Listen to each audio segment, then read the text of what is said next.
Notre-Dame-des-Landes est en fait une vaste zone humide, carrément en totalité, 98%. C'est une sorte de gigantesque éponge où l'eau qui tombe du ciel va faire naître des sources qui vont donner des petits rues, puis des ruisseaux, puis des rivières, et sur deux bassins versants, au nord vers la Vilaine, au sud vers l'Erdre. Donc c'est une sorte de réservoir d'eau qui ensuite fait naître les sources et les ruisseaux. La biodiversité de ce site est exceptionnelle pour deux raisons. D'abord parce que c'est effectivement ce qu'on appelle une tête de bassin versant, donc une sorte de château d'eau en amont de tout. Et donc il y a des espèces particulières dans les zones humides qu'on n'a pas ailleurs. Et puis la deuxième particularité de ce site, c'est qu'on n'y a pas détruit le bocage. Et on a donc un bocage rélictuel, c'est-à-dire ce qui n'existe plus nulle part ailleurs, où on a rasé les haies, où on a agrandi les champs, où on a drainé les sols. Ici, on a une biodiversité très particulière grâce à cette préservation des haies. Sur Notre-Dame-des-Landes, on a un nombre de kilomètres de haies stupéfiant.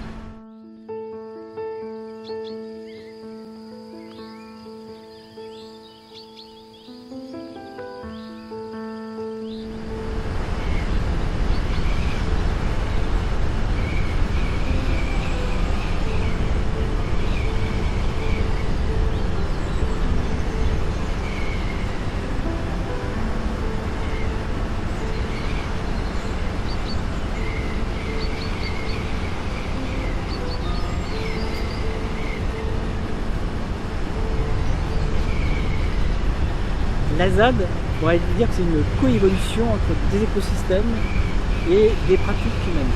C'est une coévolution harmonieuse, c'est-à-dire que l'homme s'est adapté au terrain, notamment au fait que ce soit une zone humide, et puis vous avez l'écosystème, et bien qu'ils se sont adaptés aux pratiques culturelles des hommes, dans une relative harmonie, ce qui fait que vous avez des écosystèmes relativement complexes.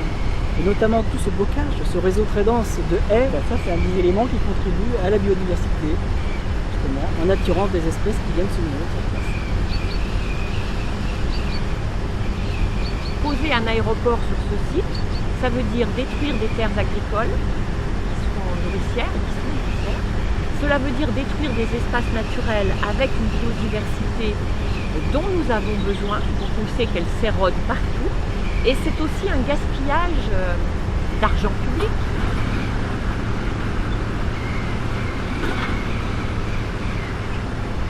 Pour moi, ce serait une catastrophe écologique, environnementale, d'autant plus que c'est une réserve, parce que c'est un milieu qui est humide, et on a tellement drainé aux alentours, on a eu la chance qu'il n'y a pas eu le droit, et du coup aujourd'hui, c'est naturel, il faut le préserver de façon naturelle.